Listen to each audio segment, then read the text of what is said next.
Irmãos queridos, nós vamos abrir a palavra de Deus, a carta de Tiago, capítulo 3, versos 1 a 12. Tiago 3, de 1 a 12.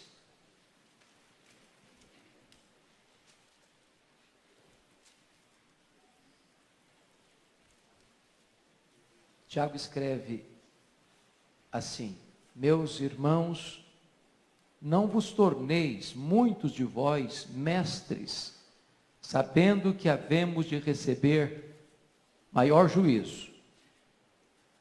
Porque todos tropeçamos em muitas coisas. Se alguém não tropeça no falar, é perfeito varão, capaz de refrear também todo o corpo. Ora, se pomos freios na boca dos cavalos para nos obedecerem, também lhes dirigimos o corpo inteiro. Observai igualmente os navios, que sendo tão grandes e batidos de rijos ventos, por um pequeníssimo leme são dirigidos para onde queira o impulso do timoneiro. Assim também a língua, pequeno órgão, se gaba de grandes coisas. Vede como uma fagulha põe em brasas tão grande selva. Ora, a língua é fogo, é mundo de iniquidade.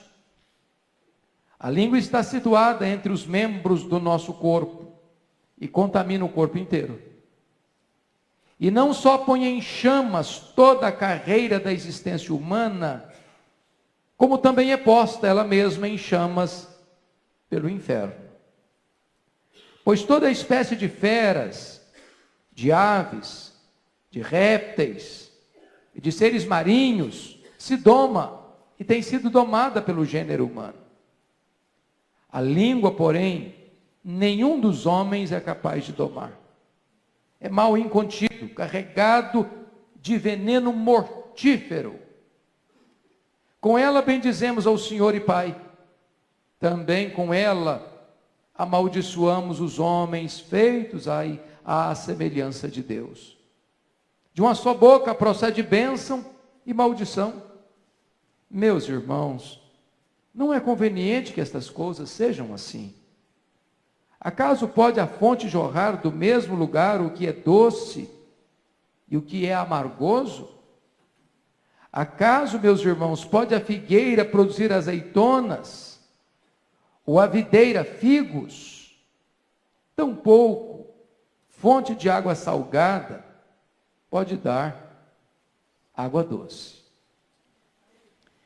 Irmãos queridos, nós vamos hoje tratar aqui sobre o poder da língua. E eu estou seguro disso, que todos nós conhecemos o poder terapêutico da palavra. Quantos de nós, num momento de tristeza, de dor, de angústia, quando estávamos sendo amarrotados pelas circunstâncias da vida, amassados por adversidades cruéis, nosso espírito definhando, a nossa alma gemendo, nossos olhos cobertos de lágrimas, alguém se aproxima de nós para nos trazer uma palavra amiga, uma palavra doce, terna, terapêutica, que entrou na nossa alma como remédio divino. Houve uma cura dentro de nós, por uma palavra dita, por um conselho dado, por uma direção oferecida. Todos nós já fomos certamente alvos deste poder terapêutico da palavra. Por outro lado, irmãos, todos nós também somos testemunhas de quanto mal faz uma palavra dita na hora errada, com a intenção errada, à pessoa errada.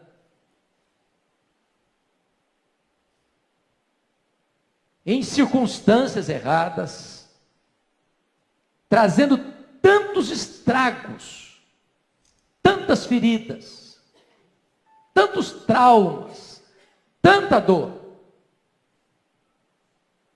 Eu me lembro que um dia entrou no meu gabinete pastoral uma mulher, chorando muito.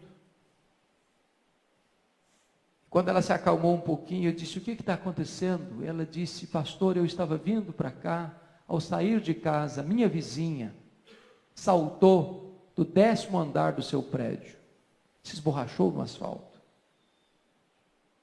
E eu perguntei: mas que conexão tem isso com a sua vinda aqui? Ela me disse: porque eu preciso fazer a mesma coisa. E eu perguntei: mas por que você está desanimada com a vida, querendo dar cabo da sua própria vida? E ela disse: pastor, eu sou um problema. E eu perguntei: mas por que você acha que você é um problema? E ela me respondeu: porque meu pai, desde criança, sempre me disse que eu era um problema. Essa mulher já estava no seu 3º casamento. Porque a palavra que o pai havia dito para ela, de uma maneira insensata, adoeceu a alma dela. A vida dela tornou-se uma representação daquilo que o pai disse para ela. Deixa eu lhes dar um exemplo bíblico.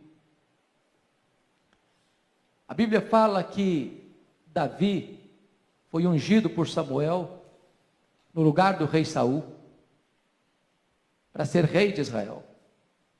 Mas ele não apenas foi ungido por Deus, ele também tornou-se herói nacional. E por causa disso a Bíblia diz que Saul começa a ter inveja de Davi, ter ciúmes de Davi. E embora Davi fosse seu genro, ele começa a caçar Davi para todo canto, nas cidades, nos desertos, nas cavernas, para matar seu genro. Nas muitas e variadas fugas de Davi, ele passa com seus homens pela cidade de Nob. Lá tinha uma classe sacerdotal, 85 sacerdotes. E Davi estava com fome, seus homens com fome, e não havia alimento ali, exceto o pão da proposição, que não era comum, um homem comum comer aquele pão. E o sacerdote resolve dar o pão da proposição para Davi e seus homens. Só que lá estava um homem aliado de Saul, chamado Doeg, que passa essa informação para Saul enviesada. Como se o sumo sacerdote estivesse traindo Saul, conspirando contra Saul, se unindo a Davi para tramar contra Saul.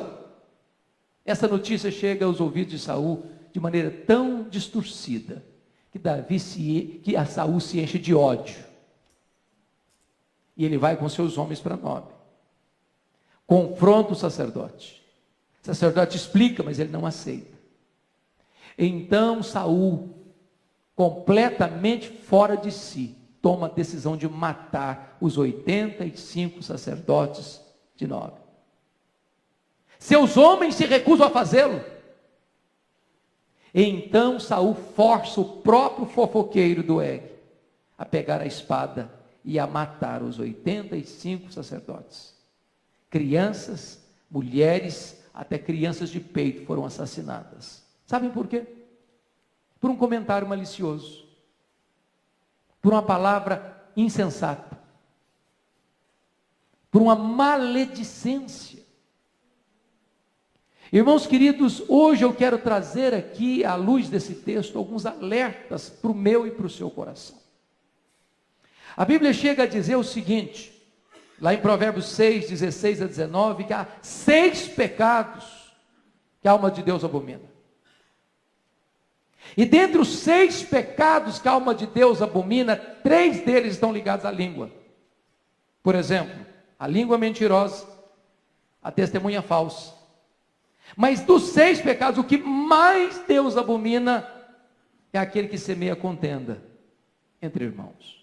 Um comentário malicioso, uma maledicência, uma fofoca. Isso traz um estrago irreparável tantas vezes. É por isso que Tiago diz aqui no capítulo 1, versículo 27, o seguinte, versículo 26, 1:26, se alguém supõe ser religioso, deixando de refrear a língua, antes enganando o próprio coração, sua religião é vã. E hoje, amados, eu gostaria que nós pudéssemos examinar esse texto de Tiago em algumas perspectivas. Então, com a Bíblia aberta comigo aí, Tiago começa a se dirigir aos irmãos nesses termos: não vos torneis muitos de vós mestres. Ou seja, liderança é uma bênção. Se Deus chama você para ser um líder, não pule fora. Mas não aspire os louros da liderança, pensando que esse glamour tornará a sua vida melhor. Porque se você for um líder, o nível de exigência sobre a sua vida vai crescer. Quanto mais se dá, mais se cobra. Quanto mais privilégios, mais responsabilidade. Sabendo que havemos de receber maior juízo. E ele começa a mostrar agora no verso 2 algo que me impressiona. Notem, você pode ler o verso 2 comigo? Porque todos tropeçamos em muitas coisas, só até aqui. Quantos que tropeçam? Todos. Em quantas coisas? Muitas. É um exagero isso aqui, não? Tem alguém aqui que não tropeça?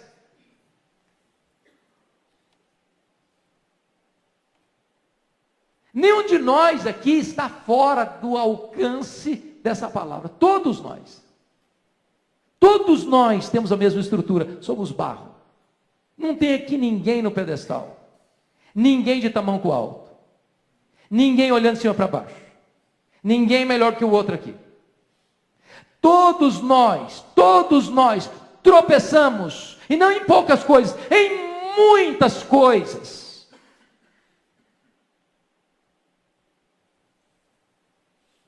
Se você e eu olharmos para o outro, para o irmão, uma espécie de desprezo, eu sou melhor do que você já está encrencado, eu já estaria encrencado.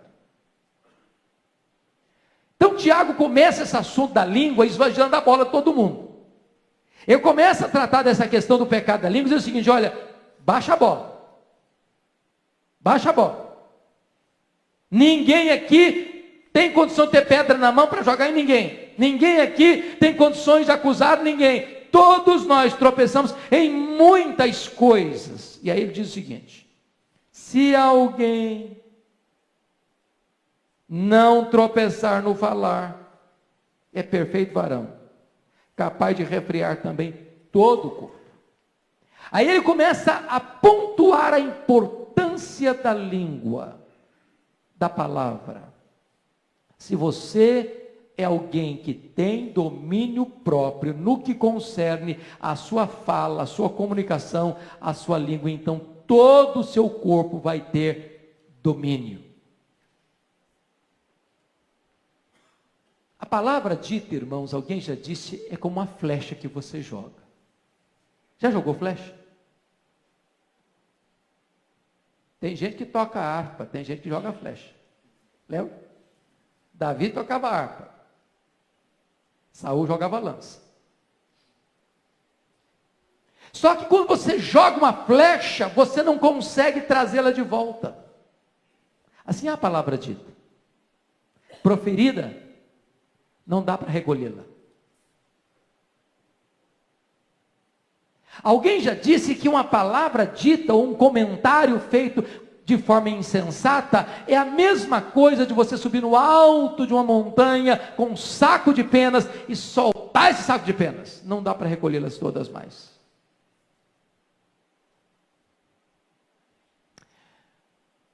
Daí, Tiago diz o seguinte: se você controla a sua língua, você é perfeito varão. Você controla o seu corpo inteiro.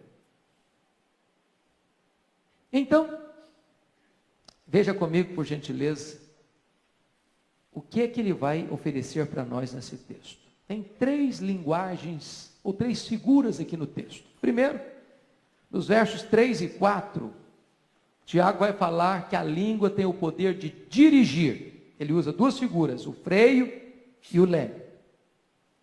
Segundo, nos versos 5 a 8, ele vai dizer que a língua tem o poder de destruir. Ele vai usar de novo 2 figuras, o fogo e o veneno. E nos versos 9 a 12, ele vai dizer que a língua tem o poder de deleitar. Ele vai usar 2 figuras, a fonte e a árvore. Então notem isso. A língua tem o poder primeiro de quê? Dirigir. Vamos repetir comigo? A língua tem o poder de dirigir. Quais são as 2 figuras que ele usa? Freio e leme. Segundo, a língua tem o poder de quê? De destruir. Então vamos dizer, a língua tem o poder de destruir. Quais são as 2 figuras? Fogo e veneno. Terceiro, a língua tem o poder de deleitar. Ele usa 2 figuras de novo. Quais são? A fonte e a árvore. Vamos examinar esses 3 pontos. Primeiro lugar, queridos irmãos, primeiro lugar, a língua tem o poder de dirigir. Você vai ler comigo agora, por favor, os versos 3 e 4, com uma voz bem forte, bem animada, bem coesa. Vamos juntos? Ora, se pomos freios na boca dos cavalos para nos obedecerem, também lhes dirigimos o corpo inteiro. Observai igualmente os navios que, sendo tão grandes e batidos de rijos ventos, por um pequeníssimo leme, são dirigidos para onde queira o impulso do timoneiro. Irmãos, nós podemos dirigir uma multidão para o bem, dependendo da maneira como nós lidamos com a nossa fala, com a nossa língua. Deixa eu dar um exemplo para vocês. Martin Luther King, pastor batista, lá em Montgomery, estado do Alabama, nos Estados Unidos, 1960. E vocês sabem que dos Estados Unidos, 3 estados basicamente concentram a maior quantidade de pessoas negras dos Estados Unidos: Mississippi, Alabama e Louisiana. Ele ficou extremamente incomodado por causa da segregação racial. Uma pessoa negra não podia frequentar o mesmo restaurante, uma pessoa branca. Não podia usar o mesmo ônibus. Não podia ir nos mesmos locais. Aquilo feriu o coração dele. Irmãos, o que fere o coração de Deus precisa ferir o nosso coração também. O que ele fez? Ele começa uma verdadeira revolução. Não com armas, não com sangue, não com violência, porque a mais poderosa revolução é a revolução da paz.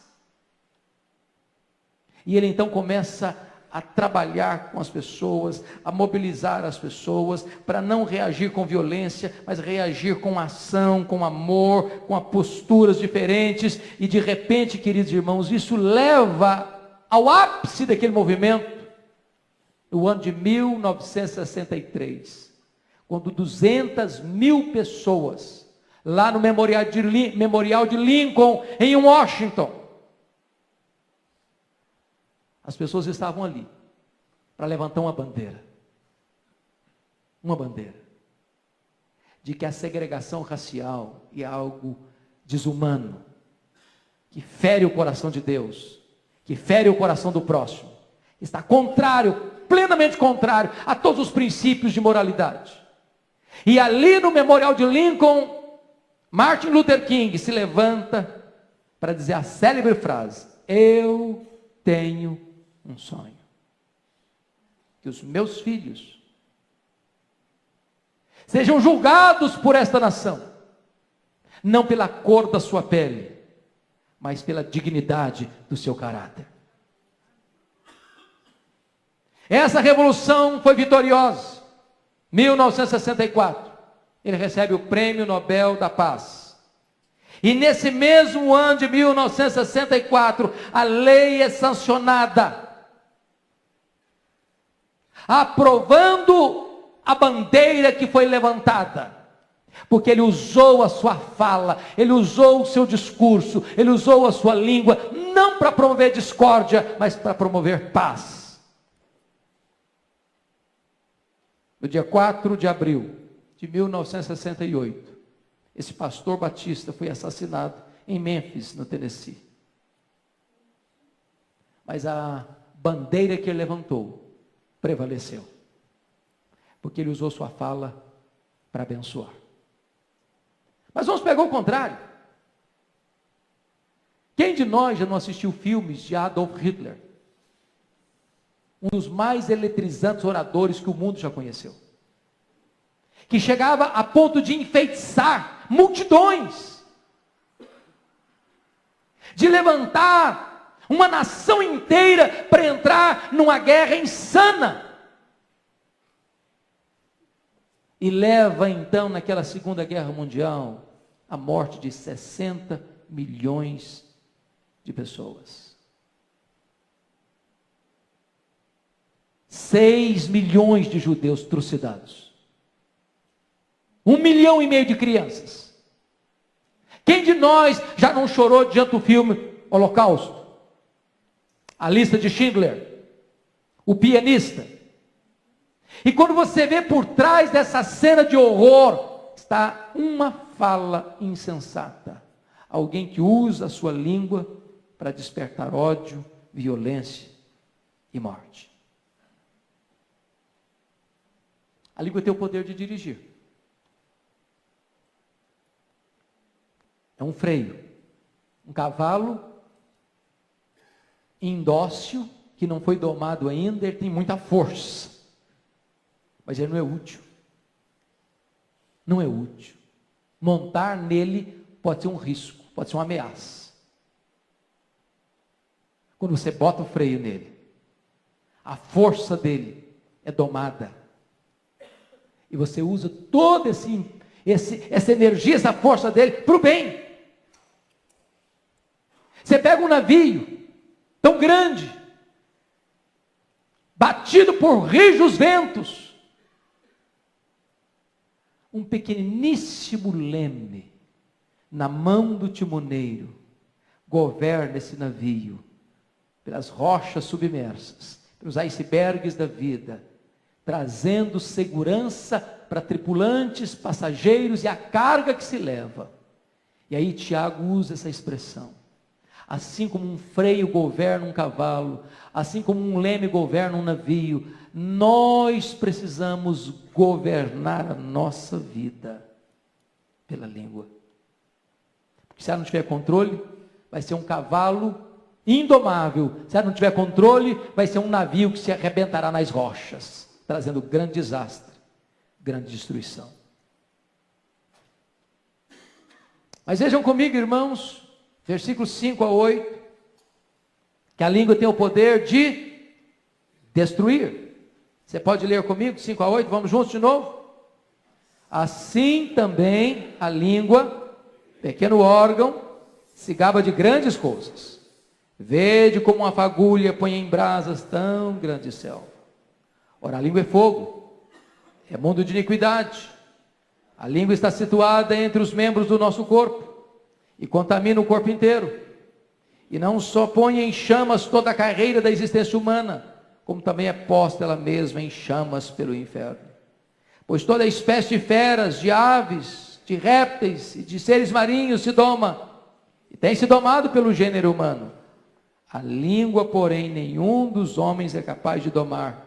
É mal incontido, carregado de veneno mortífero. Irmãos queridos, eu fui criado na roça e numa região de pecuária. E muitas vezes, já saí para apagar incêndio no pasto. Às vezes uma guimba de cigarro. Que você bota debaixo do sapato e aperta e ela apaga. Provocar um incêndio de proporção gigantesca. Você pega um palito de fósforo, risca, e você assopra, apagou. Mas isso pode provocar um incêndio numa floresta, e o corpo de bombeiro vem e se sente impotente diante de tão vasto e tão poderoso incêndio. Tiago está dizendo que às vezes uma palavra, um comentário, uma maledicência, uma palavra dita de forma insensata, tola, maldosa, criminosa, ela pode provocar um estrago inimaginável. Eu vou ilustrar isso para você. Eu acho que todos já leram, pelo menos, certamente já leram, o que aconteceu no dia 8 de outubro de 1871, na cidade de Chicago, às 20 horas e 30 minutos. Quando Dwight Lyman Moody fazia naquela cidade, do estado de Illinois, uma grande campanha evangelística. E houve um incêndio de tamanhas proporções em Chicago, que para vocês terem uma ideia, 100.000 casas foram destruídas. 17.500 edifícios foram danificados. Centenas de pessoas morreram. Inclusive, o homem que compôs o hino que nós cantamos aqui hoje, como prelúdio do culto, Se Paz a Mais Doce, Dr. Stafford, perdeu grande parte da sua fortuna naquele incêndio. Começando com uma coisa tão pequena, um incêndio de proporções tão terríveis. Quem de nós já não leu sobre o incêndio que aconteceu em Roma no dia 17 de julho do ano 64? Que queimou a capital do império. Dos 14 bairros, 10 deles foram destruídos. Quem de nós já não leu sobre isso? Tiago está dizendo que a língua do mesmo jeito. Uma fagulha bota em chamas toda uma floresta. Um comentário mal feito bota em chamas uma igreja. Um comentário maldoso bota em chamas uma família. Um comentário mal feito bota em chamas relacionamentos preciosos. E eu queria hoje ilustrar isso para você. Talvez você não saiba disso. Eu queria que você atentasse para esse fato. Era o final do século XIX, na cidade de Denver, Colorado, Estados Unidos. 4 repórteres estavam lá, na estação de trem, porque chegaria ali um famoso senador da República, e eles então estavam planejando uma entrevista longa com esse senador. Ficaram muito frustrados porque o senador não chegou, ele não veio. E eles então, esses 4 repórteres, frustrados, foram se hospedar no Oxford Hotel daquela cidade. Beberam, se embriagaram naquela noite. Depois de bêbados, pensaram, nós temos que produzir alguma matéria bombástica para o jornal. E a manchete que colocaram no jornal naquele dia seguinte foi esta: a China anuncia a derribada de suas multisseculares muralhas. Comentário tolo, inverídico, falso. Mas foi editado. Sabe o que aconteceu? Esse comentário tornou-se uma bomba na China. Caiu como uma bomba na China. Primeira reação da China: começar a perseguir os cristãos. Segunda coisa, essa situação provoca uma terrível revolução na China, chamada de a Revolução dos Boxers. Chegou o ano de 1900. Essa revolução se alastra na China e milhares de pessoas são mortas. Foi necessário que Estados Unidos, Inglaterra, França, Alemanha, Japão se unissem para capturar Pequim no dia 14 de agosto do ano de 1900. Só no ano seguinte, 1901, é que é assinado um tratado de paz. Mas essa revolução, queridos, tornou-se o combustível para inflamar o nacionalismo chinês, encarnado na Revolução Comunista de 1949. Uma tragédia. Uma tragédia. Por um comentário insensato de 4 repórteres bêbados. A língua é assim. Veja comigo, versículo 6, que Tiago vai dizer que a língua é fogo. Tiago não diz que a língua é como fogo. A língua é fogo. Ela não é um símbolo, ela já é o próprio simbolizado. Aí é dizer mundo de iniquidade. É um universo iníquo. A língua está situada entre os membros do nosso corpo e contamina o corpo inteiro. Isso levou a um irmão que vocês conhecem, Benjamin Franklin, a fazer uma declaração. Franklin diz o seguinte: o animal mais terrível, mais peçonhento, mais perigoso, mais nocivo do mundo, tem a sua toca atrás dos dentes.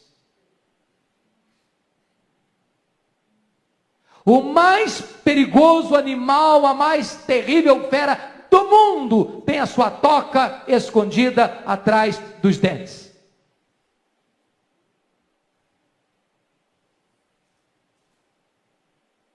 E chega no verso 6, ele diz que a língua contamina o corpo inteiro e não só põe em chamas toda a carreira da existência humana, como também é posta ela mesma em chamas pelo inferno.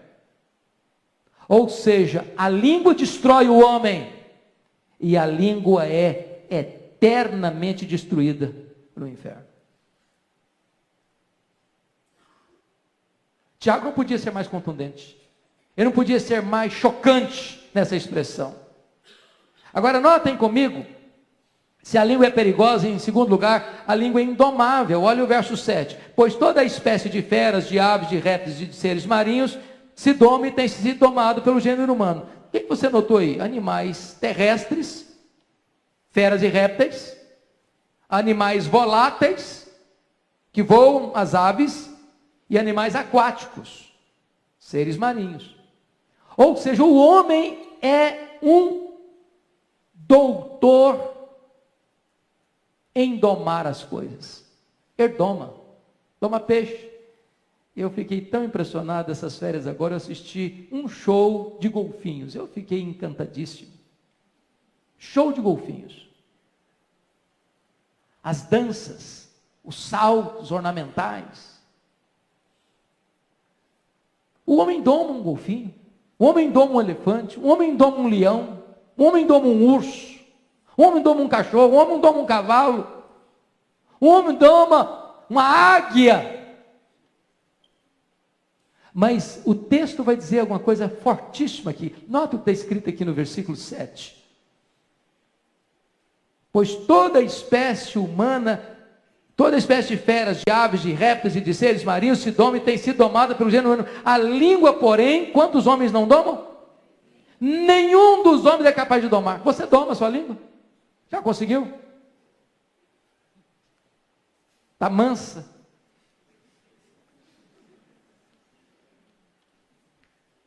Você tem dia que não fica surpreso com você mesmo, não? Você não fica escandalizado com você às vezes, não? Hã? E a gente fica escandalizado com os outros, mas tem hora que a gente se escandaliza, não? Meu, mas não é possível que sou eu. Mas isso não sou eu. É você mesmo. É você mesmo. O problema é que essa fera não conseguiu ser domada ainda.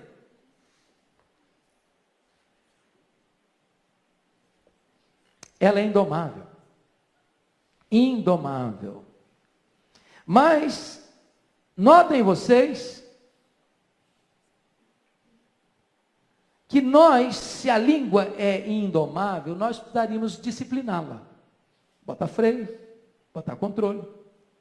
E talvez nos ajude uma ilustração que é atribuída a Sócrates, pensador grego. Diz que Sócrates costumava usar 3 peneiras quando alguém ia fazer um comentário maldoso com ele.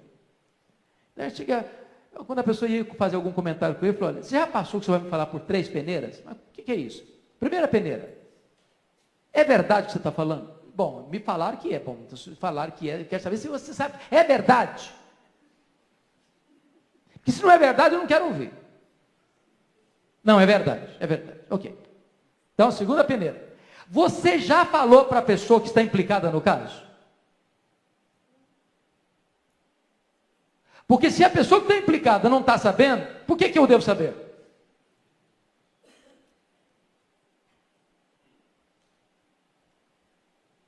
Terceira peneira.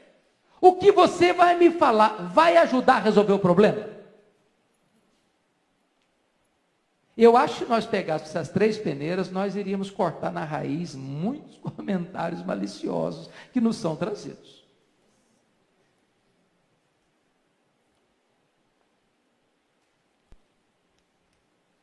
Agora, o apóstolo Paulo não falou de 3 peneiras não, mas ele falou de algumas coisas que é peneira também.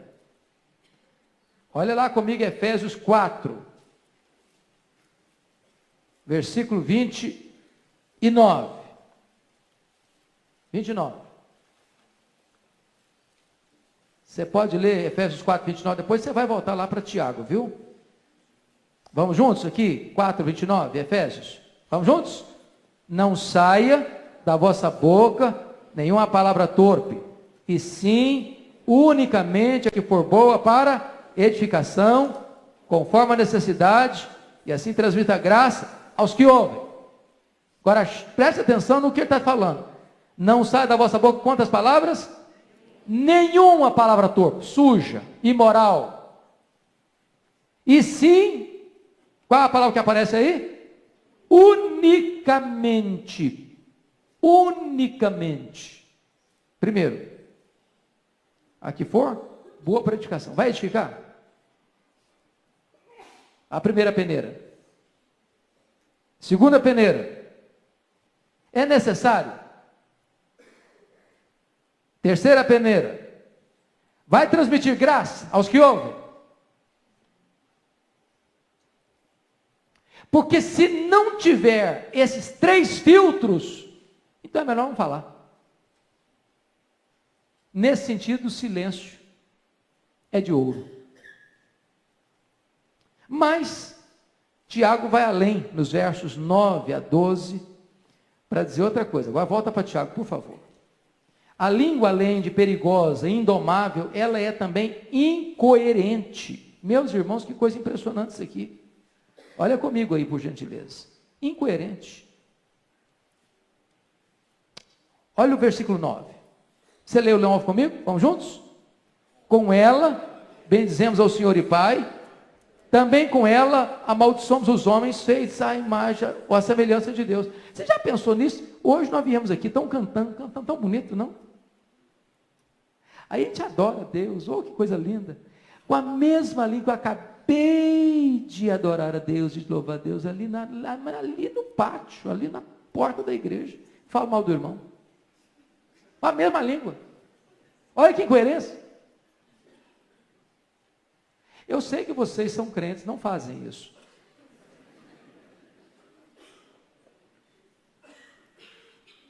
Porque se alguém aqui falar para mim que nunca fez isso,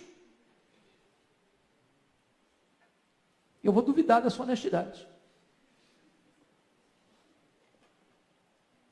E aí, Tiago diz o seguinte: essa língua é perigosa, essa língua é indomável e essa língua é incoerente. Incoerente. Olha o verso 10. De uma só boca procede bênção e maldição. Que coisa impressionante. A gente abençoa e amaldiçoa com a mesma boca. A gente elogia e critica com a mesma boca.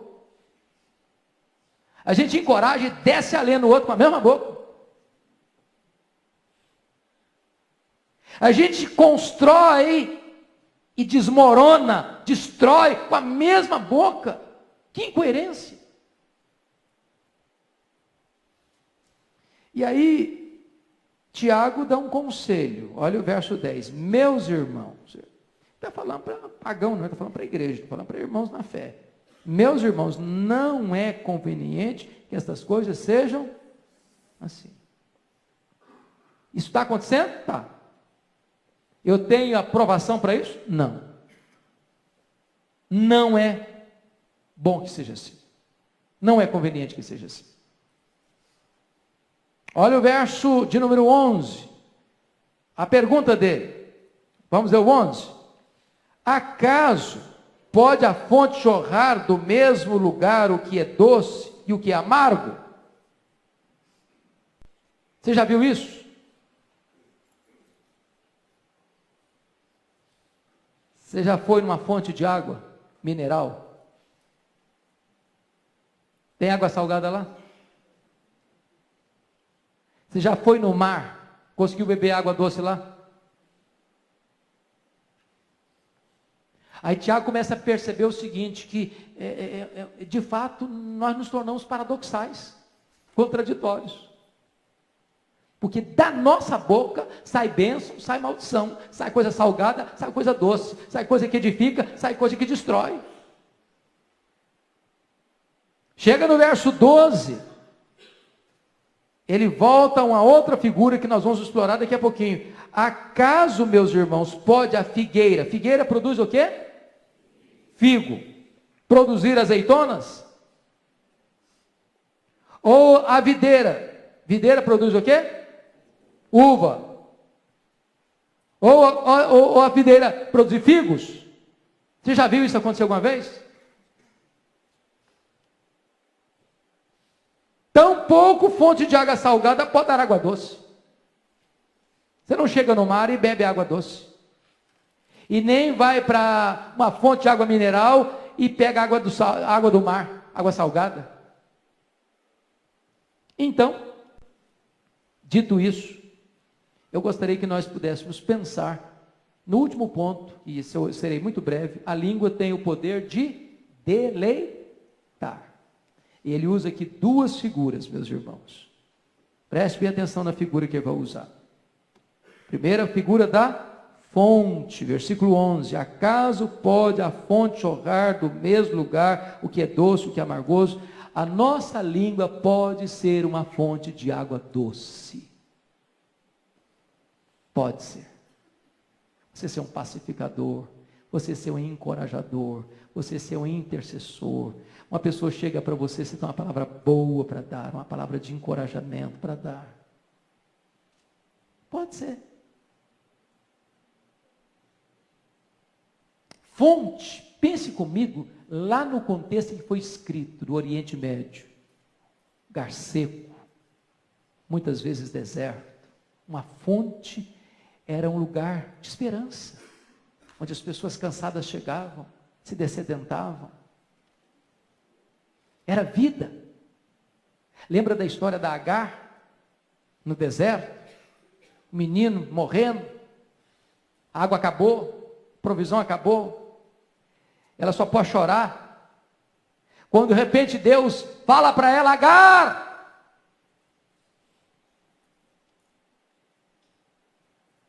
Ela escuta o nome dela, porque quando ela foi despedida da casa da Sara, ela não tinha mais nome. E aí, o menino já estava no CTI, à beira da morte, debaixo de um arbusto seco. um deserto causticante, Deus mostra uma fonte. E o menino vive, ali o menino casa, ali o menino vira uma nação. Porque onde tem fonte, tem esperança, tem vida. A sua boca é uma fonte que traz vida, que traz deleite, que traz refrigério. Mas ele usa a figura da árvore. Olha aí comigo, por favor, o versículo 12. Acaso, meus irmãos, pode a figueira produzir azeitonas e a videira figos? Tampouco fonte de água. Pega a ideia da árvore. A árvore produz o quê? Fruto. E fruto significa o quê? Alimento. Sustento. Mas fruto significa mais delícia, sabor, gosto. Não é assim? Eu pergunto para você, quando você come um caqui bem vermelhinho, você está pensando nas vitaminas dele ou você está pensando no sabor? Hã? Eu vou olhar os produtos químicos aqui, então eu sei que vou suprir essa. É assim que você come uma fruta gostosa? Assim? Não, é prazer, é deleite. Agora eu quero concluir dizendo o seguinte: o que é um crente maduro? O crente maduro é um crente parecido com Jesus. Não é isso mesmo? Atingindo a estatura do varão perfeito. Qual era a principal marca de Jesus, irmãos? Quando chegava uma pessoa machucada, ferida, o que ele fazia?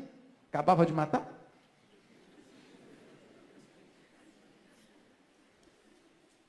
Não, ele não esmagava a cana quebrada, ele não apagava a torcida que fumega.